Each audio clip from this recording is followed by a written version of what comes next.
What's going on, you guys? I hope you're all having a great morning, afternoon, or evening, whenever you may be watching this video. I got something really special planned out for today. If you guys have watched my videos before in the past, you may know exactly what I have done to my 86. So in the front, I currently have a set of PLM catless unequal length headers, as well as a Velocitec Ram air intake. If you come around to the back of the car, you will also notice that I have a AWE track catback exhaust. And with all these parts on the car, I'm currently tuned by Boosted Performance and I'm running their 93 octane tune. You guys know I've been wanting to step things up recently, and there's a specific part that I've been wanting to get, and we're gonna be installing a new flex fuel kit and E85 tune on my GR86. So as you heard me mention, I'm currently tuned by Boosted Performance, and if you go over on their website, you'll actually see the flex fuel kit made by Delicious Tuning that we're gonna be installing today. For those wondering, what exactly does a flex fuel kit do? Basically what it does is it allows the car to detect the ethanol levels in the fuel and adjust the fuel maps on the go. So what this means is, depending on what's available, I can choose to either run 93 octane gas or E85, and the car will automatically adapt to the fuel content that's in it. So if we get this box opened up, you'll see that Delicious Tuning makes a really solid kit with pretty much everything that you would need, like the ethanol sensor, the wiring harness, and of course all the fuel lines, all of which are going to be really crucial to making this flex fuel kit work properly. However, getting a new tune for E85 by Boosted Performance is what truly is going to make this kit worth it, and it will allow us to extract every ounce of power safely and reliably as well. If you're interested in doing this exact same setup on your GR86 or BRZ, make sure you guys go check out Boosted Performance's website, because they sell this exact same kit that I'm going to be installing today on there. With that being said, let's go ahead and start the install process. So first things first, let's go ahead and get the hood opened up. One of the first things that I think that you should do is go ahead and get the negative side terminal all loosened up. That way you can go ahead and just remove it and take it off and put it to the side. If we come around to the fuse box right here, you will see that inside there's a bunch of different fuses. What you're gonna wanna go ahead and do is grab our fuse puller and remove this yellow greenish 20 amp fuse for the fuel pump. If we don't remove that, essentially what will happen is when we remove the fuel lines over there, fuel will spurt everywhere all over the engine bay. So it's definitely vital to make sure that you get this pulled out before going ahead and doing this install process. So now that we got the fuse pulled out, we're gonna go ahead and just set it over here to the side. What you're gonna have to do is go ahead and get the car started up and wait for it to die out.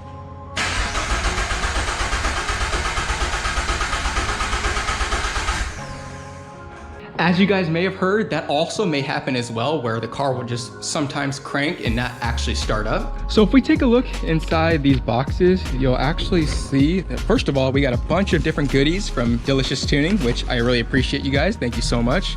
Got some decals, a little badge, and a jet tag, which is really nice. But if you guys take a look inside the package, you'll see the actual flex fuel sensor. And then inside this box right here, I'm pretty sure we have all the connectors and the wiring.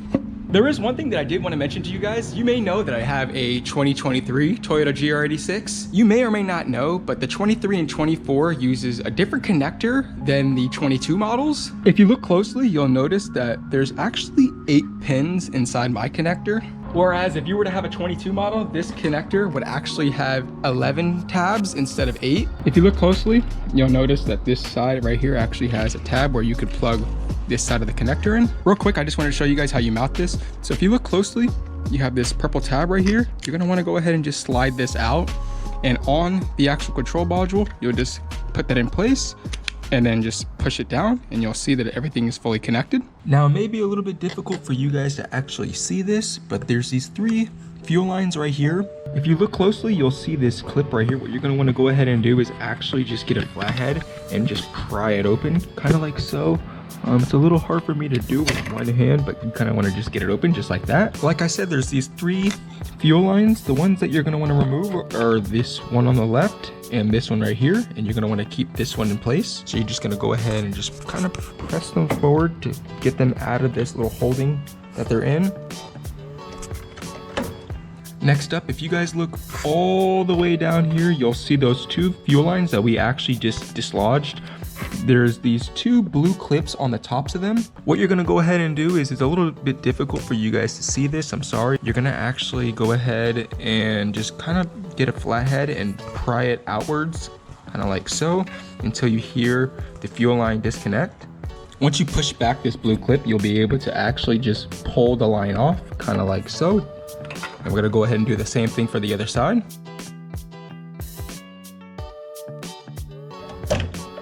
Oh, there goes some fuel. Shoot, shoot, shoot, shoot, shoot, shoot, shoot, shoot, shoot. Well,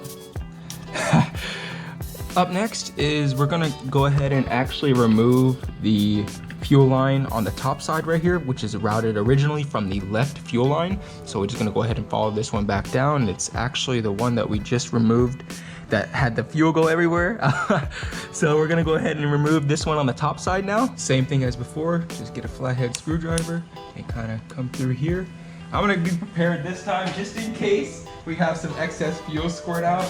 I'm gonna grab some paper towels now and place them down.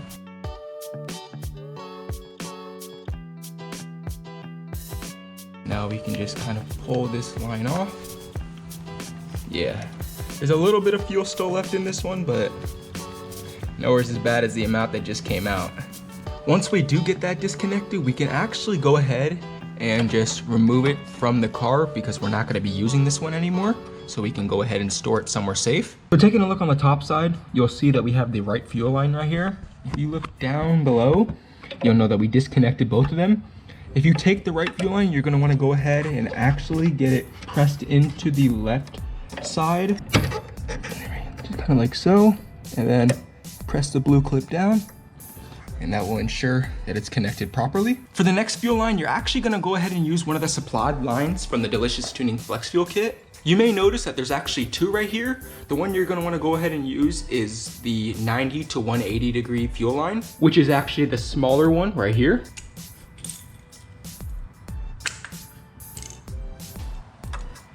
So we're gonna go ahead, grab that fuel line that we just got right here, and actually go ahead and make sure it's secured on and in place, kind of like so. I got the flex fuel sensor mounted onto this bracket right here. What I'm gonna go ahead and actually do is get these two nuts taken off for the strut bar and attach it just like so.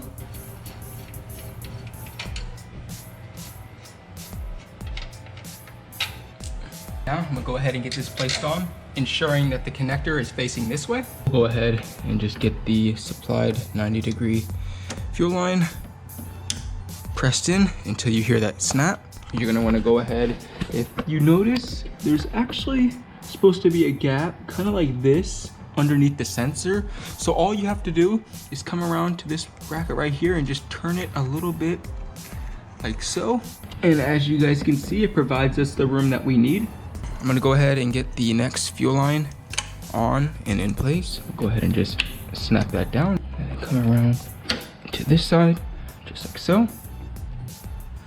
Get that snapped down in place. Get the top one snapped down in place, as well as the ones on the bottom. The kit actually supplies some Velcro, so I'm gonna go ahead and just get this peeled off the back and stick it down right here. Now for the wiring harness, I'm gonna go ahead and set all the provided lines that we got from Delicious Tuning off to the side. Go ahead and just disconnect the wiring harness from the car. The first thing I'm gonna go ahead and do is plug in the wiring for the sensor, just like that. Now, as you guys know, I'm not the best with wiring, so in simple terms, you're gonna go ahead and get the one wire that's kind of long and plug it in right over here. And you're gonna go ahead and grab the shorter end and get it plugged in through right here. What I'm gonna go ahead and do next is just kind of figure out all this wiring, because obviously, as you guys can see, it's a bit of a mess right now. So I'm gonna go ahead and just try and get this all cleaned up.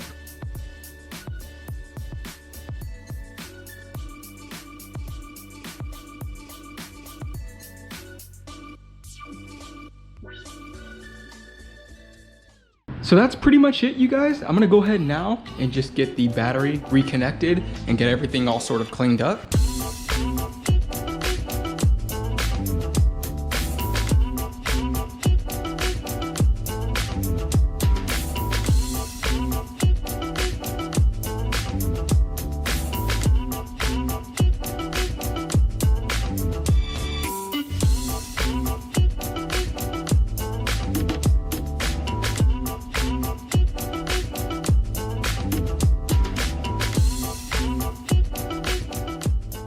Before we can actually get the car started up for the first time, what we're gonna go ahead and do next is ensure that we don't have any leaks. What you're gonna go ahead and do is turn on the ignition on the inside of the car, and it will activate the fuel pumps, and that will let us see if there's any leaking fuel from any of the lines. It's advised that you do that around 10 times before actually starting up the car for the first time. Go ahead and just turn this on.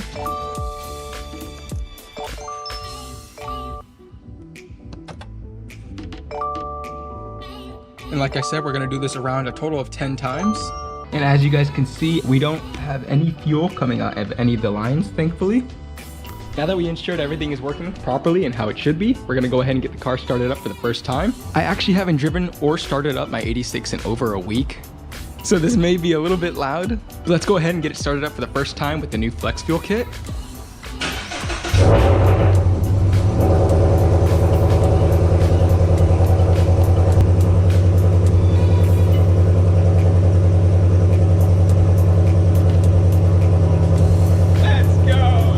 So we got the car all started up. I'm super happy. Everything is running how it should be. It sounds great, and we don't have any issues with fuel leaking. So I'm gonna go ahead and just let the car warm up for a few minutes because like I said, I haven't started it in a little while. All right, so that's gonna wrap it up for today's video on installing the new delicious tuning Flex Fuel kit. Make sure you guys stay tuned because next week's video, I'm gonna be installing the new tune from Boosted Performance to be able to run E85 in the car and get my first impressions on how it feels. So with that being said, if you guys enjoyed this video, please make sure you guys give it a like down below. It helps me out so much. Subscribe if you guys haven't already. That way you can stay up to date on all the content that I make with my 86, just like this. And with that being said, I'll see you guys in the next one. Take care. Peace.